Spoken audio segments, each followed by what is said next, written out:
Como vão? Bem-vindos ao Instituto Moody de Ciências. Vamos explorar vários e diferentes reinos criados por Deus.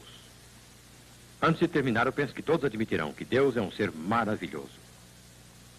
O salmista diz: os céus declaram a glória de Deus e o firmamento anuncia a obra de suas mãos. Assim, vamos começar com a astronomia. Vemos as estrelas como pequenos pontos de luz que brilham à noite, mas nosso Sol é uma estrela.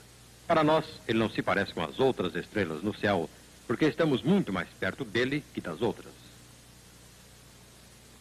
A razão de nossa Terra estar tão perto do Sol está em que ela é da sua família, isto é, um dos 9 planetas que giram em torno do Sol e constituem o que chamamos o Sistema Solar.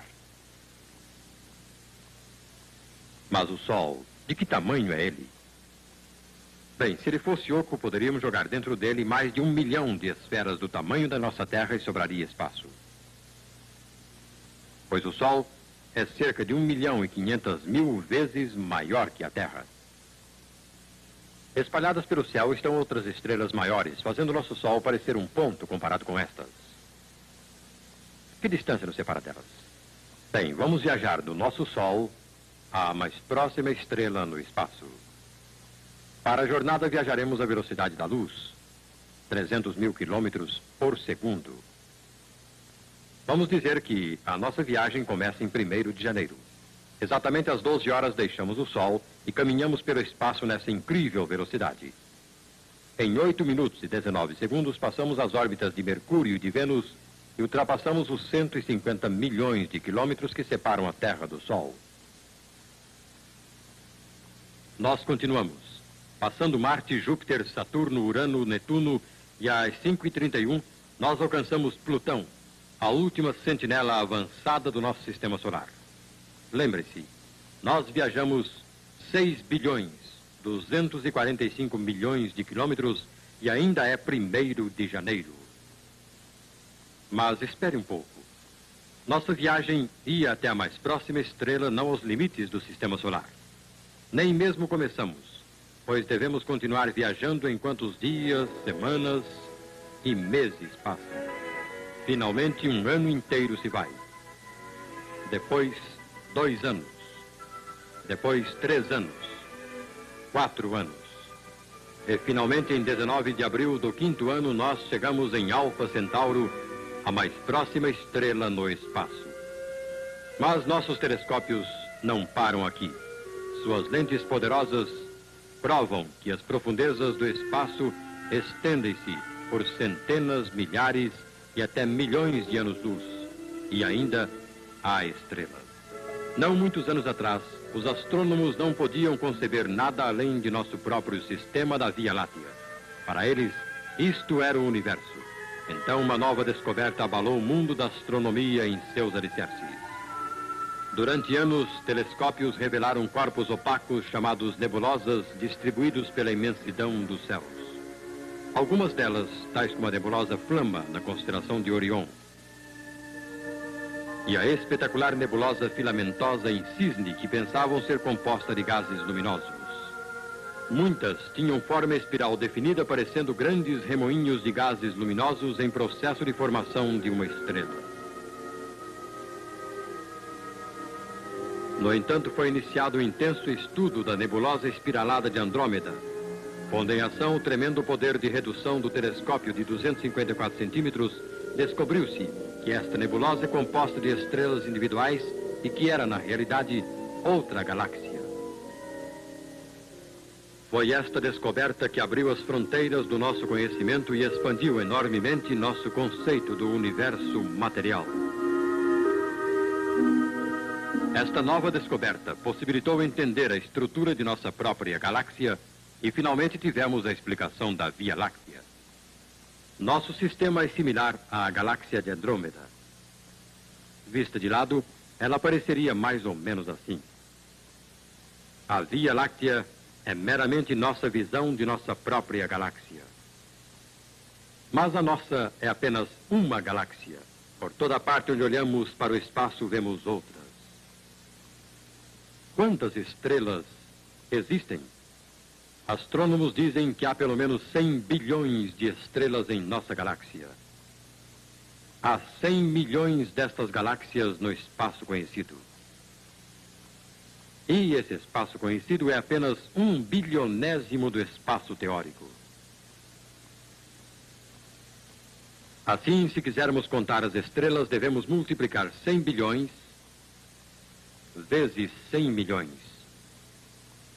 vezes 1000 milhões, que é igual a 10 à 28ª potência, ou 10 octilhões de estrelas. A mente humana não abrange o sentido de tal número, mas talvez isto ajude. Pense por um minuto quantos grãos de areia existem. Sir James Jeans diz que o total das estrelas do universo é provavelmente o mesmo que a soma de todos os grãos de areia que existem em todas as praias do mundo.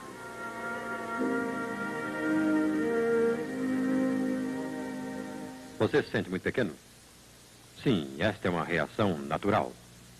Depois de olhar a imensidão do universo de Deus, o homem parece muito pequeno e insignificante para Deus se importar com ele.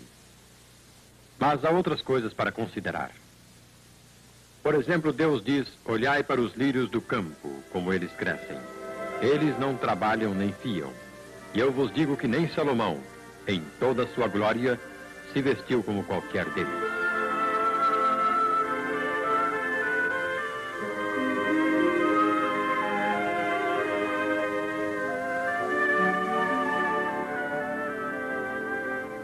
As papoulas são os lírios dos campos da Califórnia. Cada ano, na primavera, elas estendem um tapete dourado pelos vales. Talvez este nosso mundo seja pequeno, mas ao nosso redor estão espalhadas pródigas belezas.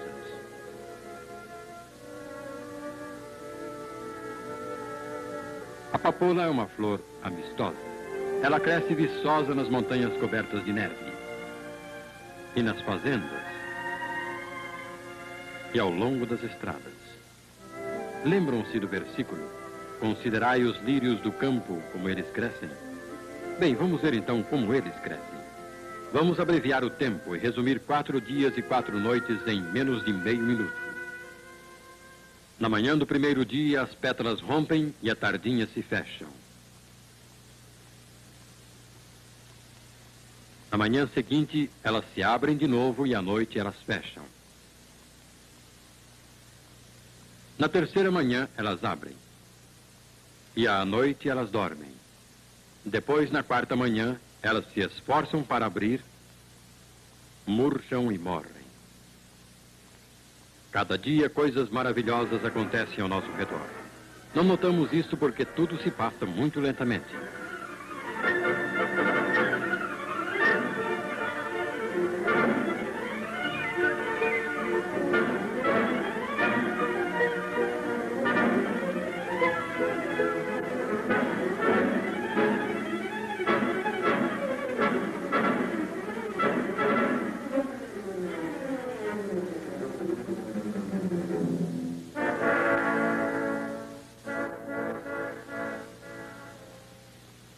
Muitos dos segredos mais vitais da vida permanecem ocultos até que a câmara de lapso de tempo os revele.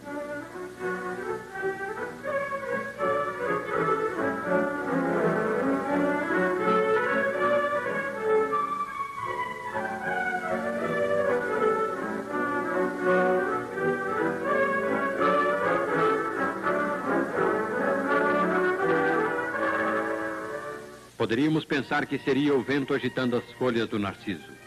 Mas esta cena foi tirada em laboratório e lá não há vento.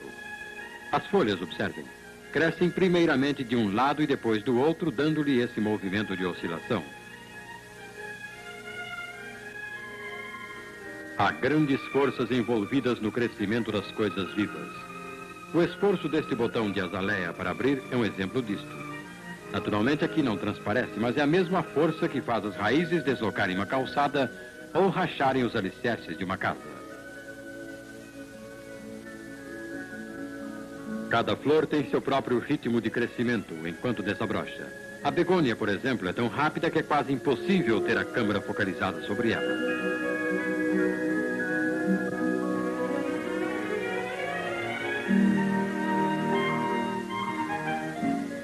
A fúcsia é a favorita dos jardineiros.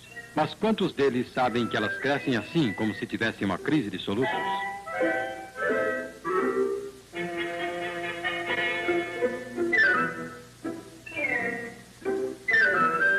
As flores são tão diversificadas como os seres humanos. Os hibiscos parecem ter muito senso dramático quando desabrocham em grandes gestos numa orgia de cores.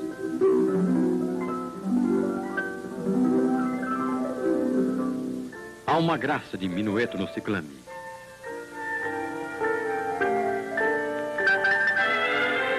Parece que evocam a maneira elegante do passado quando eles desabrocham em mesuras.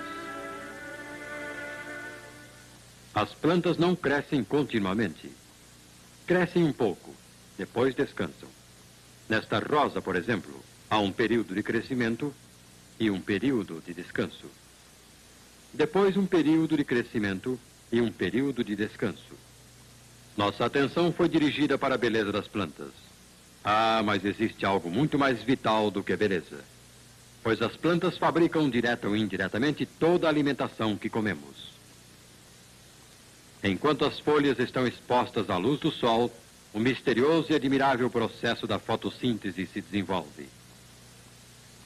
Este processo é talvez o mais importante do mundo. Sem estas maravilhosas usinas de alimentos, a vida não poderia existir sobre a Terra. Mas vamos olhar dentro das pequenas células da folha e ver esta fábrica em funcionamento. Precisa-se de um poderoso microscópio para se estudar esta função sustentadora da vida. Um pequeno pedaço de folha é colocado na platina do microscópio e em seguida olhamos as células e vemos as partículas ou cloroplastos girando continuamente dentro das mesmas.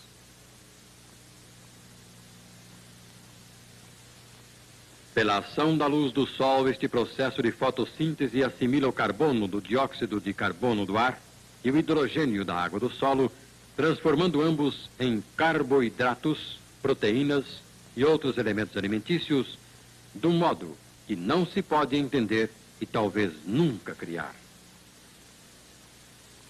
A fotossíntese é certamente vital para nós, mas não haveria fotossíntese nem haveria alimento e vida sobre a Terra se não houvesse polinização. Com o despertar da vida na primavera, as paisagens são salpicadas de luxuriantes cores. Mas esta beleza não é apenas para nosso prazer. Algo mais importante está acontecendo.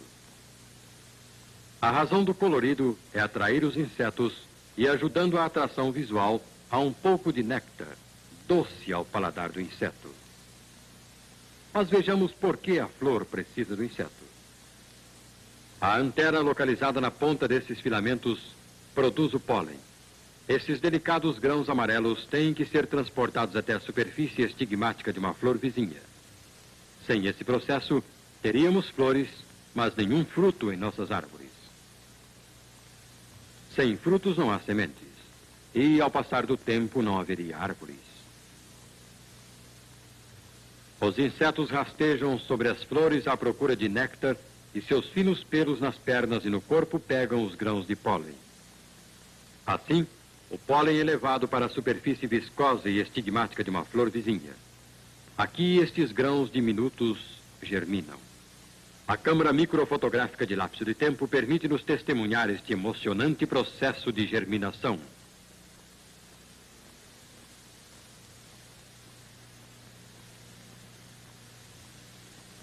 Certos insetos desempenham um importante papel neste processo básico, mas creio que muitos de nós ficaríamos contentes em nos livrar dos que encontramos em nossos jardins.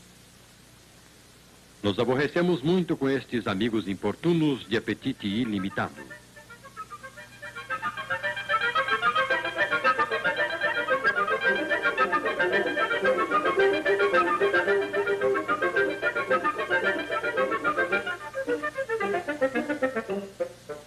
Examinemos a vida de uma lagarta da família Papiliônida.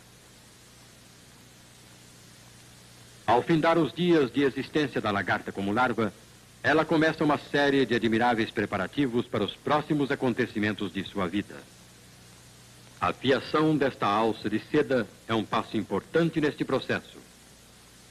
Depois de fixar as pontas da alça de fios de seda no lugar certo, ela tece fio a fio até formar um forte cordão.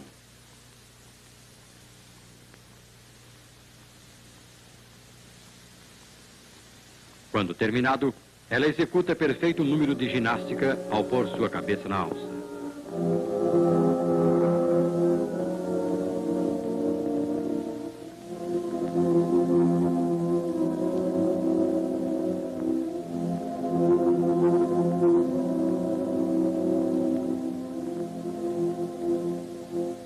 Logo ela se coloca onde deseja e fica imóvel por 2 dias.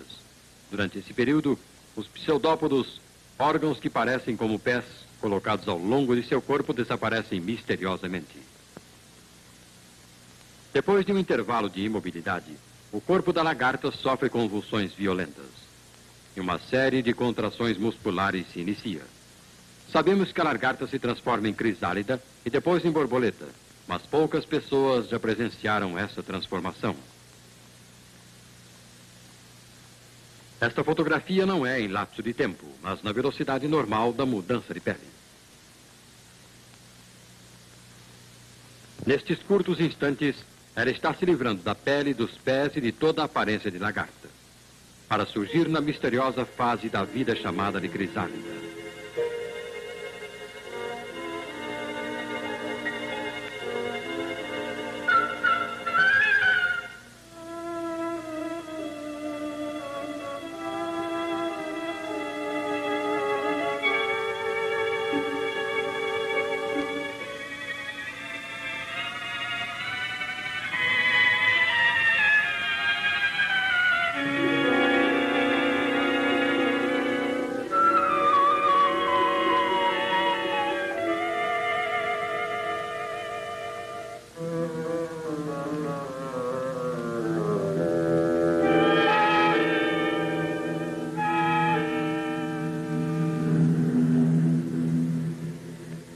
Em poucos momentos iremos assistir aos mistérios da mudança de cor.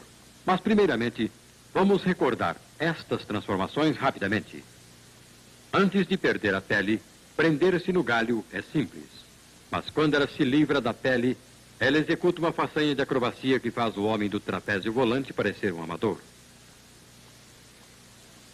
Primeiramente, ela prende a casca apertando-a entre as rugas do corpo.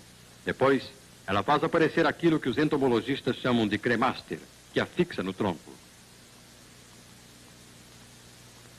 Parece que ela vai cair enquanto se agita para se libertar da pele. Mas não nos preocupemos com isso. Ela se prendeu de tal forma que pode suportar mais de 100 vezes seu próprio peso.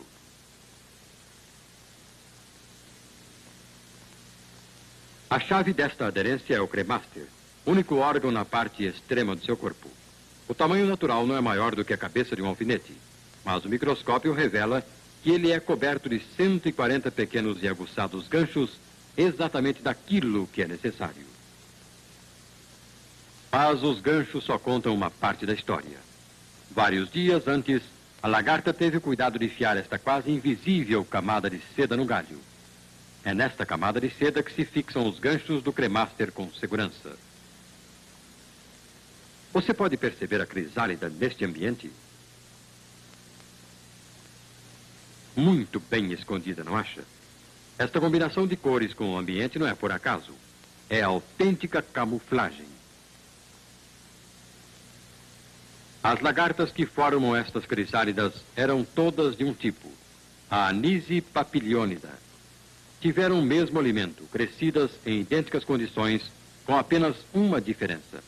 Elas se colocaram em galhos de cores diferentes antes de entrarem na fase de crisálidas. A crisálida nova não toma logo a cor do ambiente. No começo ela tem uma cor verde clara. Quase imediatamente, no entanto, há uma notável mudança que combina perfeitamente com o ambiente. Esta camuflagem é a única proteção que o frágil inseto tem durante as 2 semanas ou mais em que ela espera pelo seu dia de libertação. Quando esse dia chega, o inseto se agita com violência por instantes, abrindo-se então a crisálida, e dela sai o inseto adulto. a borboleta.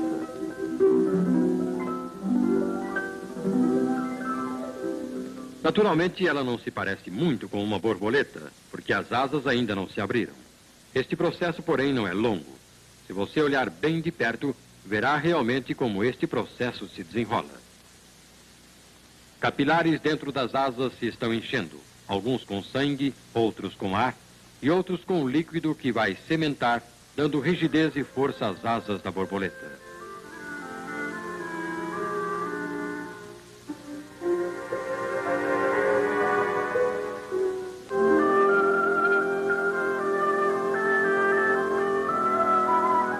E assim a lagarta recompensa a sociedade. Ela foi muito prejudicial ao jardim, mas como borboleta, ela não só adorna o mundo com sua beleza, mas cumpre a função vital de carregar pólen de flor em flor.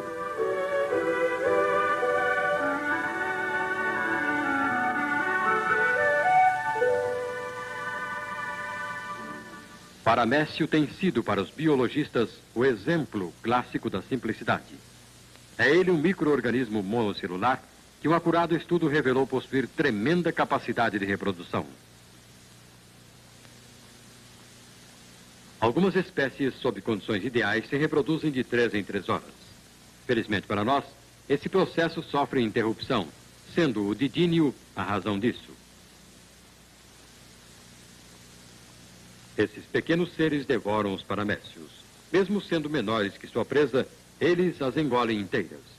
Cada didínio come pelo menos 6 paramécios inteiros por dia. O que aconteceria se a reprodução de um paramécio continuasse sem cessar? Se este processo continuasse por apenas 5 anos, teríamos paramécios para encher todo o espaço conhecido. Durante anos acreditou-se que os paramécios eram tão simples que todos eram do mesmo sexo, reproduzindo-se pela mera divisão em 2. Mas uma nova descoberta explodiu como uma bomba atômica no mundo biológico. Estes pequenos seres que se supunham ser tão simples são, sob certos aspectos, mais complexos que o próprio homem. Estas são culturas de paramécios bursária. Sua cor verde é o resultado de um interessante método para a classificação de micro-organismos. Entre os paramécios está uma forma microscópica de alga cuja cor varia do verde claro ao escuro em proporção à quantidade de luz recebida durante seu crescimento. Usando um tubo fino de vidro chamado micropipeta do diâmetro de um cabelo humano, paramécios de um sexo são injetados numa cultura de sexo diferente.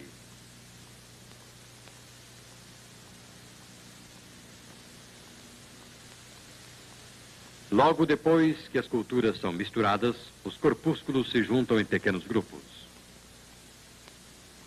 Outros se juntam a eles, às vezes se acumulando mais de 50 paramécios. Depois de certo tempo, no entanto, estes grupos se separam aos pares de acordo com padrões definidos e pré-calculados. Em quase todas as formas de vida há apenas 2 sexos. Paramécios, no entanto, são multissexuais.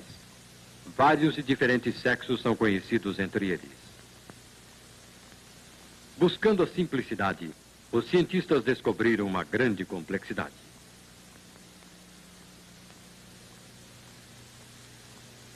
Apenas uma gota d'água? Não.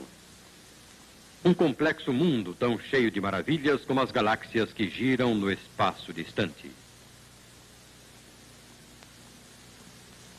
Então essas são coisas estranhas e maravilhosas, não acha? O que significam para você, pessoalmente? Pergunta muito importante esta. Muitas vezes ouvimos este ditado: quem tem padrinho não morre pagão. O ditado é um tanto cínico, naturalmente, mas tem um real sentido em verdade. Pois o homem que não conhece Deus está vivendo uma vida vazia. Um Deus que pode criar 100 bilhões de universos e lançá-los no espaço e criar todos esses minúsculos milagres de vida, este é um Deus maravilhoso. Qual é a sua relação com ele? É ele um grande estranho para você? Se assim é, sua vida é vazia e inútil, mesmo que esteja cheia de todos os conhecimentos de sabedoria deste mundo. Alguns têm Deus em sua vida como um companheiro em toda a aventura. Você já pensou na realidade desta relação? A resposta a esta pergunta é uma experiência pessoal. E afinal, não é esta a melhor resposta? Como podemos entrar nesta relação com Deus, virando uma nova página, decidindo tornar-se melhor? Duvido que sua experiência com esta fórmula seja mais eficiente do que a minha. Precisamos de uma nova vida, não uma nova fórmula. Pensamos às vezes que o papel de Deus na criação se relaciona só ao passado distante. Mas a obra de Deus como Criador não terminou. Ele está pronto a realizar, para você, seu maior milagre criador. Deixe-me ler para você um versículo da Bíblia. Portanto, se alguém está em Cristo Jesus, é uma nova criatura. As coisas antigas já passaram, eis que todas se fizeram novas. Deus se oferece para criar em nós uma nova vida. Uma vida de paz em vez de inquietações. Uma vida de vitória em vez de pecados e derrotas. Uma vida de eterna glória em vez de eterno sofrimento. E Ele é bastante poderoso para isto se nós o deixarmos agir. Os termos do acordo entre a alma humana e o Criador do universo não é questão de opinião, sua ou minha. Eles estão declarados claramente pelo próprio Deus na Bíblia e é de capital importância que você e eu conheçamos quais são esses termos. Posso fazer uma sugestão? Pegue sua Bíblia e leia o 3º capítulo do Evangelho de João. Este é o Evangelho de João, 3º capítulo. Levará apenas 3 minutos para lê-lo. E poderão ser os minutos mais importantes de toda a sua vida.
O mundo em que vivemos é realmente maravilhoso. Um mundo cheio de beleza, grandeza e mistério.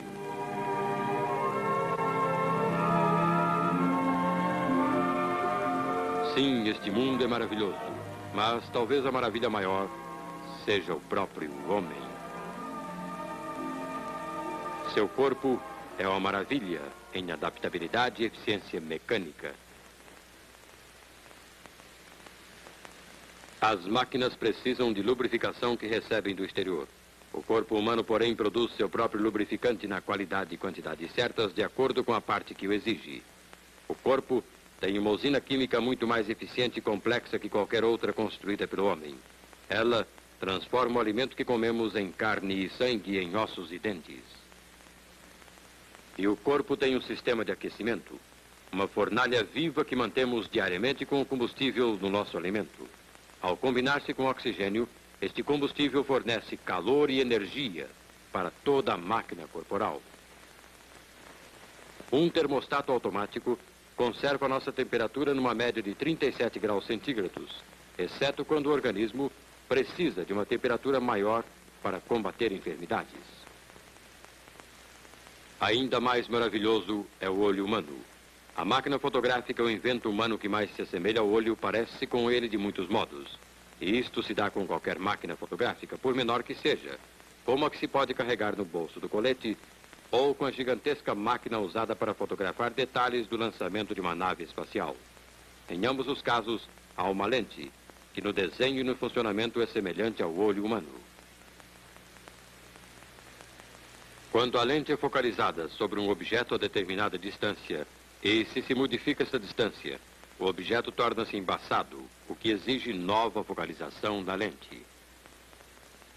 Na máquina fotográfica, esta focalização tem que ser feita à mão, mas no olho é automática.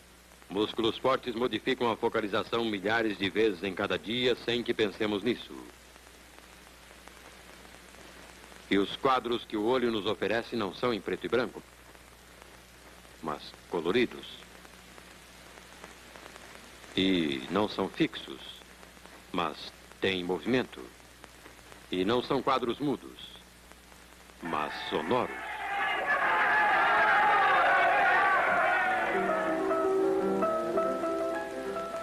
Você sabia que a música que está ouvindo é reproduzida inteirinha em um pequeno e perfeito instrumento musical existente no interior de seu ouvido? Pensamos que o som está sendo produzido pelo piano, e naturalmente, em certo sentido, está mesmo. Mas, na realidade, o piano é tão silencioso quanto um túmulo e está apenas produzindo vibrações no ar. Quando as teclas são batidas, martelos de feltro tocam as cordas, fazendo-as vibrar cada uma em sua própria frequência. As cordas em vibração fazem o ar pulsar nestas mesmas frequências.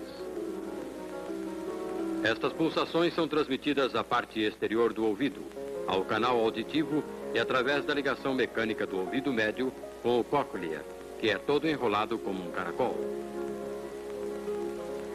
Se pudéssemos esticar o cóclea, descobriríamos um instrumento musical semelhante ao piano, porém muito mais complexo e maravilhoso.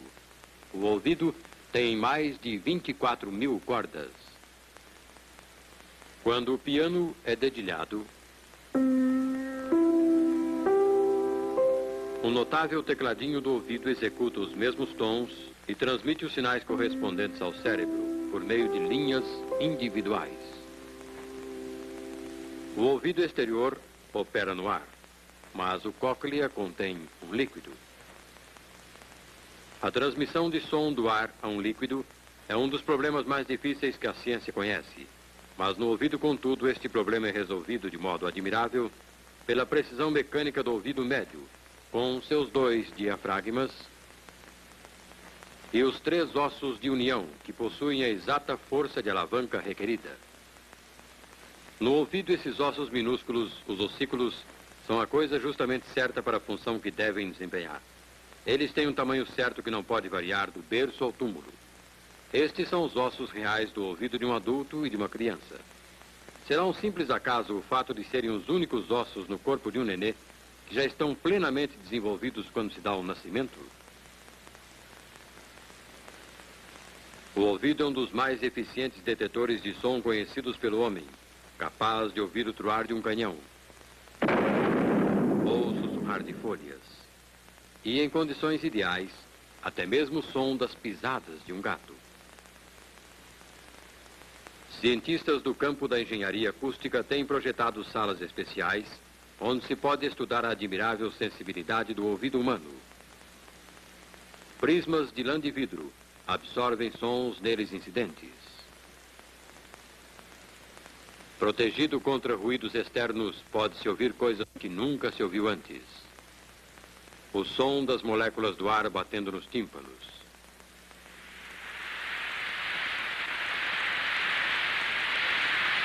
O som do coração pulsando contra as costelas. Você já viu um coração humano vivo em funcionamento? Esta maravilhosa bomba em miniatura bombeia 5 litros de sangue por minuto através de centenas de milhares de quilômetros de vasos sanguíneos.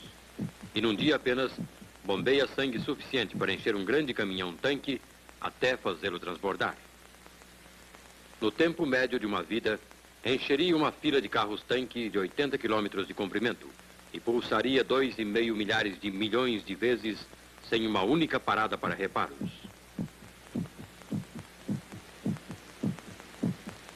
Você alguma vez já procurou imaginar o que se passa no cérebro de um pombo-correio? Em algum lugar de sua cabeça está oculto um segredo que nenhum homem jamais descobriu. Um segredo que o capacita a levantar voo longe do lar. voar em círculos por alguns minutos até orientar-se de modo misterioso e então voar direto de volta ao seu lar, percorrendo milhares de quilômetros sobre território desconhecido. Por causa dessa misteriosa capacidade que tem o pombo de voltar ao seu lugar de origem, a criação de pombos tornou-se uma distração muito divulgada. Logo que os filhotes estão aptos para voar, são soltos de seus pombais para voos diários de treinamento. Como os atletas, eles precisam desenvolver sua velocidade e resistência durante muitas semanas de árduo treinamento. Por fim, a corrida de 800 quilômetros. Ao nascer do sol, inicia-se a maior competição clássica do mundo dos pombos e milhares de voadores experientes cortam o ar. Ninguém jamais ensinou a estes pombos o caminho de volta ao pombal. E, no entanto, voam de maneira tão rigorosamente correta sobre centenas de quilômetros desconhecidos que a hora de sua chegada em casa pode ser prevista quase que exatamente.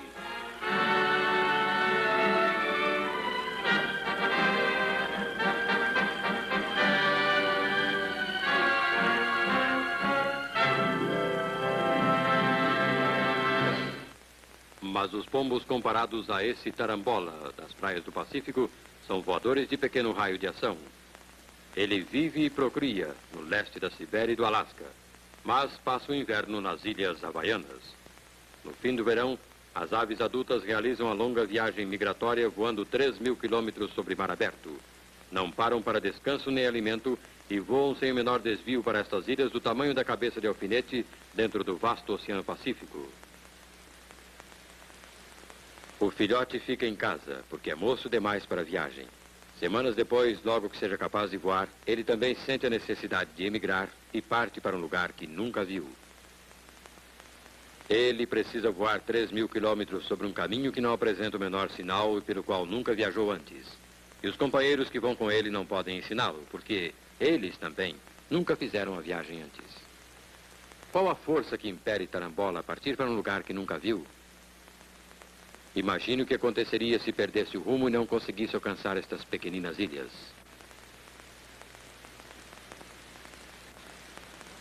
Para manter um avião moderno em sua rota, é indispensável que ele possua uma série de instrumentos complicados, toneladas de equipamentos e um pequeno exército de homens muito bem treinados e mantidos em seus postos ao longo da rota.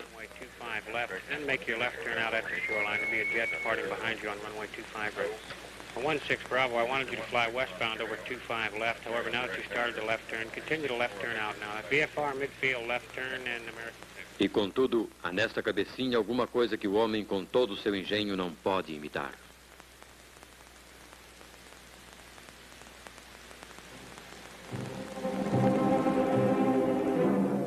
Escute, que é isto? Alguma coisa saída de um pesadelo? Sim, poderia ser, se você costuma sonhar com morcegos. O morcego é uma criatura misteriosa, o único mamífero que voa. Como outros mamíferos, gera seus filhotes vivos e alimenta-os ao peito. Esta é uma terra de morcegos. Só um morcego poderia sentir-se bem aqui. Mas os aluguéis são razoáveis e os apartamentos fáceis de achar. Quero dizer, para morcegos, não é?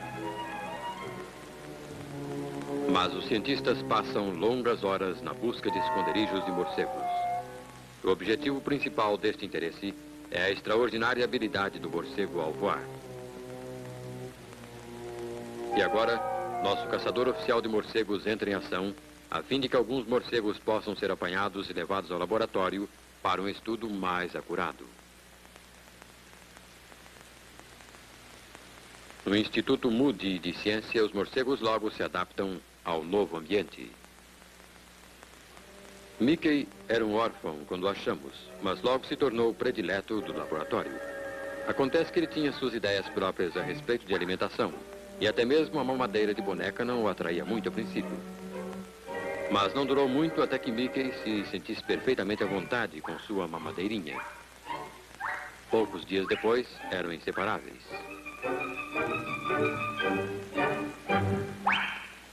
Mas a vida num laboratório de ciência não é só chupar mamadeira. Há trabalho para ser feito, mesmo para morcego. Estes morcegos nunca serviram no exército, mas sabem o que é uma corrida com obstáculos. As asas abertas excedem de muito o espaço existente entre as barras e só uma manobra muito hábil lhes permitiria voar por entre elas. Ao soltar o morcego, fazemos figa e torcemos para que ele faça o que afirmam os livros. Agora, observem isto. Os morcegos não são cegos. Têm olhos e podem enxergar. Mas a razão do sucesso em evitar obstáculos não está em sua capacidade de enxergar. Para prová-lo, cobrimos seus olhos e os soltamos para novo teste. Com os olhos vendados, ele se desvia das barras com a mesma habilidade com que o fazia antes. Mas como é que ele consegue fazê-lo? Bem, a ciência sabe que os morcegos emitem uns sons esquisitos ao voar que não podem ser captados por um microfone comum. Estão muito além do alcance de um ouvido humano. Mas um amplificador especial de alta frequência, sintonizado a 32 mil ciclos por segundo, no caso particular deste morcego, transforma esses sons inaudíveis em sons que podemos ouvir. Os ouvidos do morcego são extremamente sensíveis aos sons agudos. Surge então a pergunta: seriam os próprios gritos do morcego sinais capazes de guiá-lo em voo? Bem, amarremos a boca do morcego, de modo que não possa emitir tais sons, e vejamos o que acontece.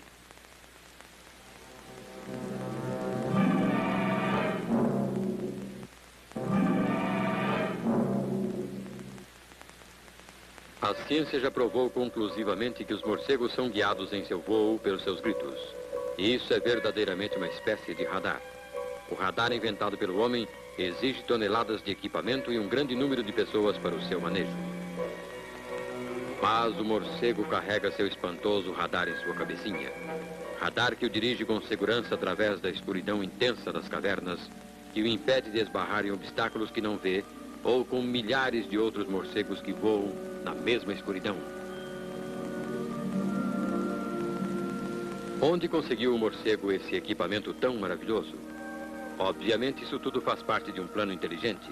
Mas da inteligência de quem? Do morcego?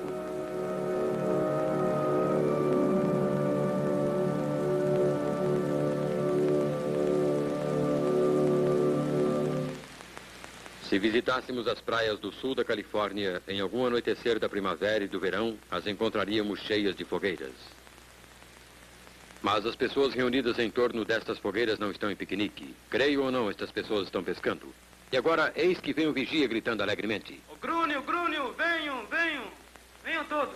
E eles saem correndo para o esporte mais esquisito que há na Terra. Mas, esperem aí, onde estão os apetrechos de pesca? Não se pode pescar sem vara ou rede. Ou pode-se?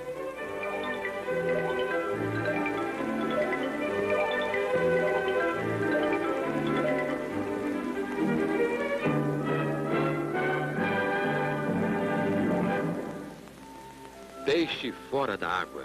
Sim, e esses peixes não são lançados à praia por acidente. Saem deliberadamente da água para pôr ovos na praia. É o único peixe do mundo que desova em terra.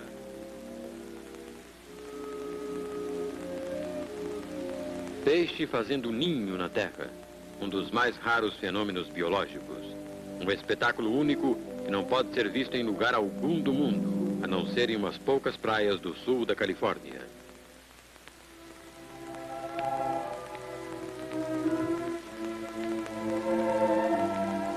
A fêmea cava na areia, começando com a cauda, e põe seus ovos. Fecundados os ovos, começa uma desesperada luta pela sobrevivência. Se ela perder a próxima onda, tem pouca possibilidade de sobreviver.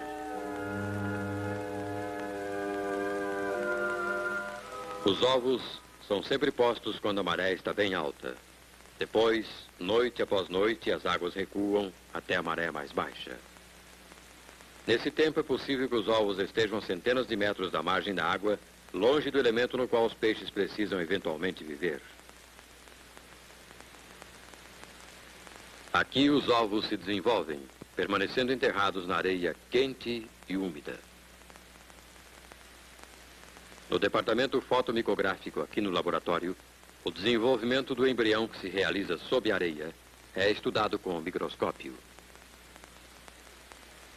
Estes ovos foram fecundados há apenas alguns segundos e agora um deles está sendo preparado para observação.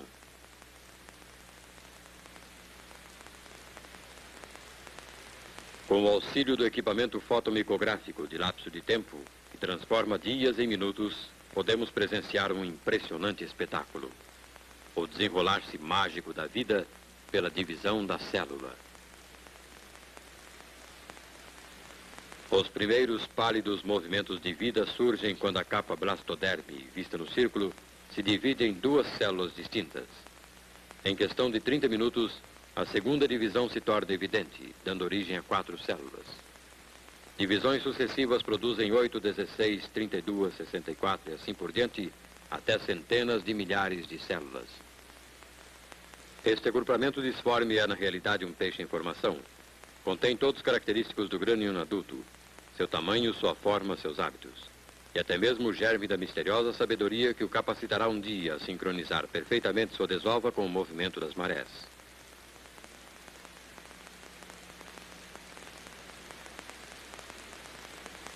Os primeiros traços reconhecíveis são a cabeça e os olhos.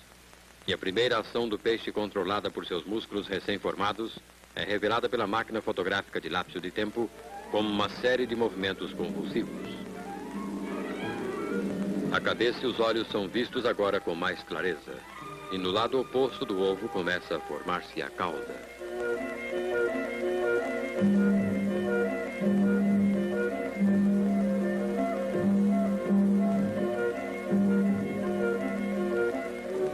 Nesta fase de seu crescimento, o peixe em embrião tem 4 dias de idade. A cabeça e os olhos estão bem formados agora, e o coração simples pode ser visto já trabalhando.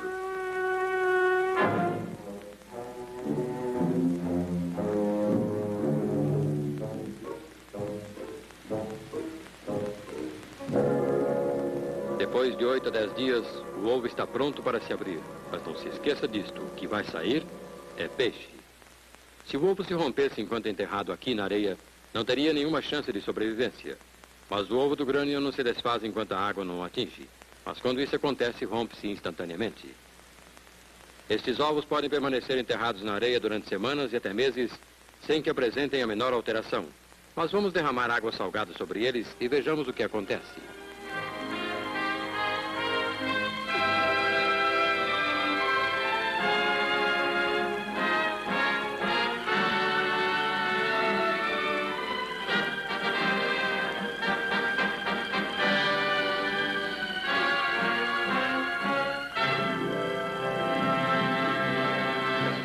Este misterioso rompimento do ovo está tão intimamente ligado ao movimento das marés como a própria desova.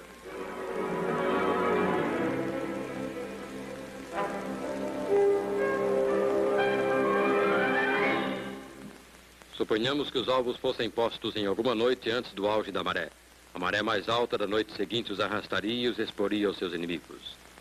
Ou se eles fossem postos numa noite muito depois da maré alta, seriam arrastados pela maré crescente justamente poucas noites mais tarde, antes de terem oportunidade de desenvolvimento.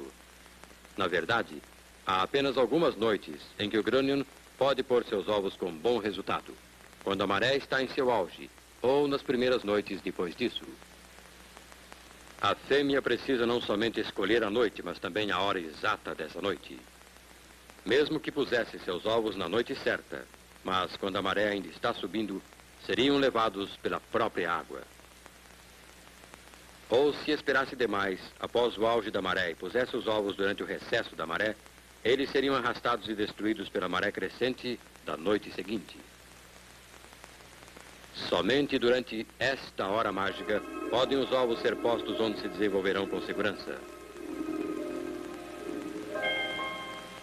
Nenhum capitão pode dirigir seu navio com segurança sem o conhecimento das marés. Mas o grânion possui um conhecimento muitíssimo melhor das marés do que o mais experiente marinheiro e pode aproveitar estas marés em seu próprio proveito e, por meio delas, preservar sua própria vida e a de seus rebentos.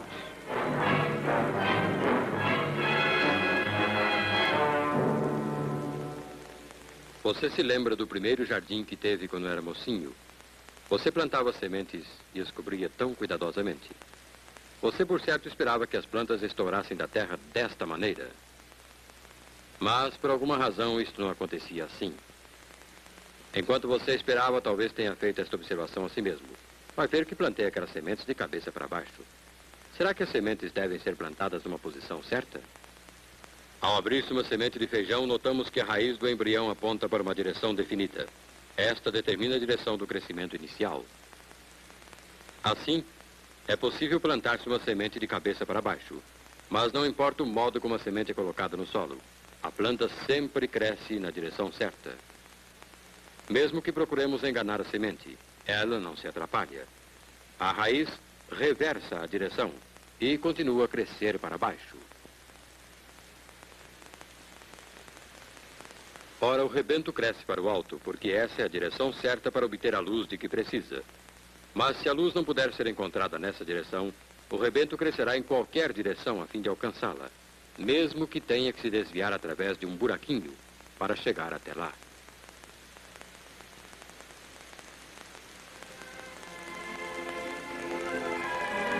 Você alguma vez já parou para pensar nas forças que operam numa simples árvore?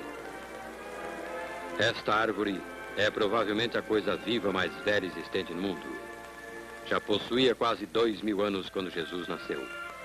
Durante 3.800 anos, esta árvore tem elevado diariamente para o seu topo pelo menos 10 toneladas de água.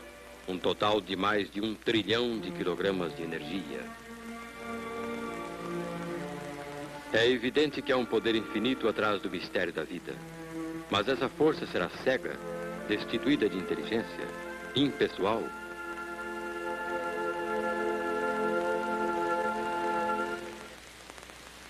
Bem, você tem pensado nisso, não tem? Isto é muito natural, mas não fique constrangido. Isto é uma boa coisa. É bom, de vez em quando, pensar-se em coisas assim. De onde viemos? Por que estamos aqui? E para onde vamos? Agora, sobre essa questão de origem, de onde viemos, sem dúvida você já formou sua opinião. Vamos analisar este assunto deste modo. Suponha que você nunca viu nem ouviu falar de um relógio. Mas um dia você acha um relógio e fica logo intrigado com a sua aparência e o som esquisito que ele produz. Se você for como quase todos nós, não demorará para tirar a tampa, procurando descobrir o que é que produz aquele tic-tac. E agora você fica ainda mais intrigado diante das complicadas maravilhas desse mecanismo. Se você for observador, notará logo que há uma ligação bem clara entre o movimento dos ponteiros e a passagem do tempo. Irá concluir que é um objeto muito útil. Bem, agora é a vez de explicar a origem do relógio. Você poderia adotar a teoria que ele apareceu por acaso, principalmente se quiser convencer-se que o relógio não pertencia a ninguém. Você poderia dizer que os átomos e moléculas das várias peças se juntaram por acidente. Mas o raciocínio mais simples lhe diria que alguém fez essas peças e alguém as reuniu para um determinado fim. E a respeito daquele olho com seu foco automático, ou daquele pequenino instrumento musical dentro do ouvido humano, ou daquele coração com sua capacidade interminável de trabalho, ou do morcego com seu radar mágico, será que tudo isso é produto de um acaso cego? Você sabe, quando a gente enfrenta estas perguntas, há apenas 2 pontos de vista a escolher.